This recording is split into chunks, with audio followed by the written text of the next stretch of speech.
Welcome to the deep dive.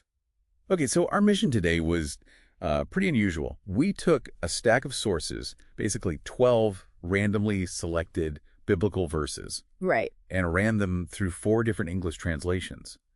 The idea was, well, could sheer randomness actually point to something coherent, like a real theme? Yeah, and you won't believe what we found. Yeah. Seriously. It turned out there was this highly improbable, like 50% occurrence rate.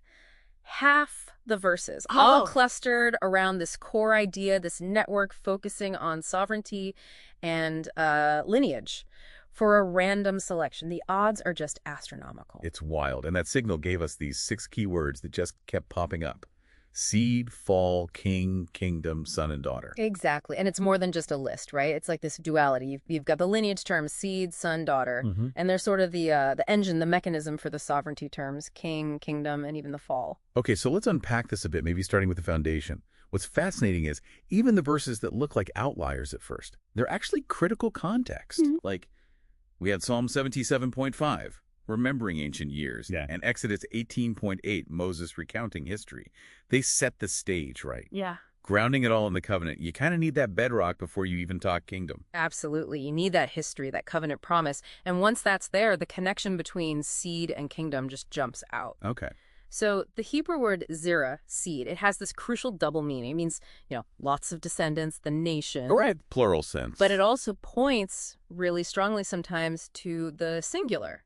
The one messianic heir. That's key for Genesis 22.17. Wait, is that distinction between the many descendants and the one specific heir, is that always clear? Like, does the average reader catch that singular vibe? Well, it becomes almost impossible to miss once you hit the dynastic stuff. Like 2 Samuel 7.12. It explicitly links David's seed, the son coming from him, directly to establishing an eternal kingdom. Oh, okay. So the lineage isn't just background noise, it's the delivery system for the sovereignty. And importantly, that lineage includes the collective, too.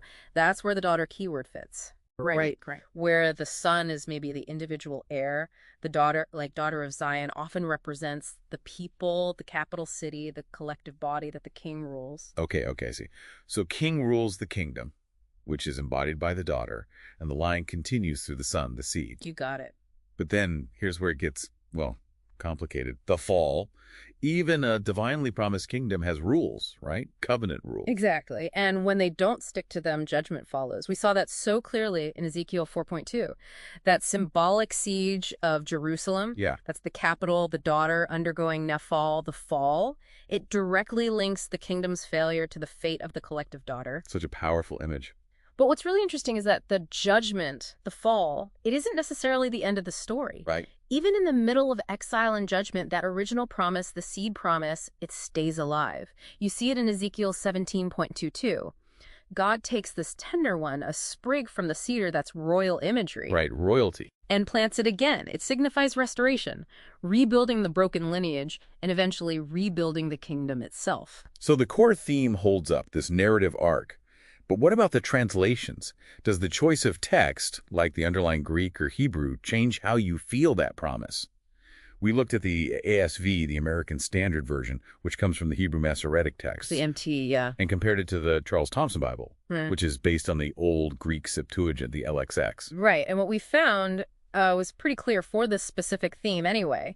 The ASV, leaning on that MT tradition, it gave a noticeably sharper, maybe a more singular narrative line, especially around that messianic heir idea and the climax. Sharper how? Give us an example. Okay, take Genesis 22.17, the promise to Abraham's seed. The ASV, following the MT, reads, "The seed will possess the gate of his enemies." Gate. Singular. Okay, singular gate. It really focuses you on this specific decisive victory, possibly by the one heir. But Thompson's translation from the LXX says, inherit the cities of their enemies. Cities, plural. Ah, so broader. More national conquest, maybe. Exactly. It feels more collective. The MT reading, and so the ASV, aligns much more tightly with that singular sun focus we saw emerging from the keywords.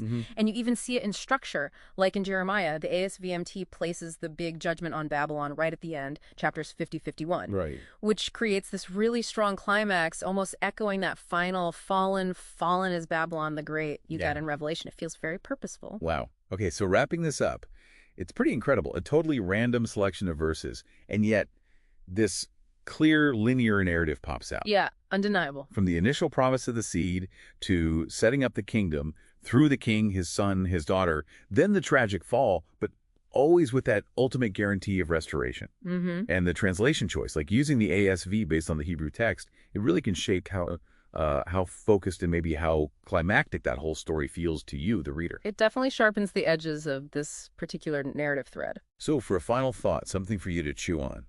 We touched on the dying daughter in Luke 8.42 briefly.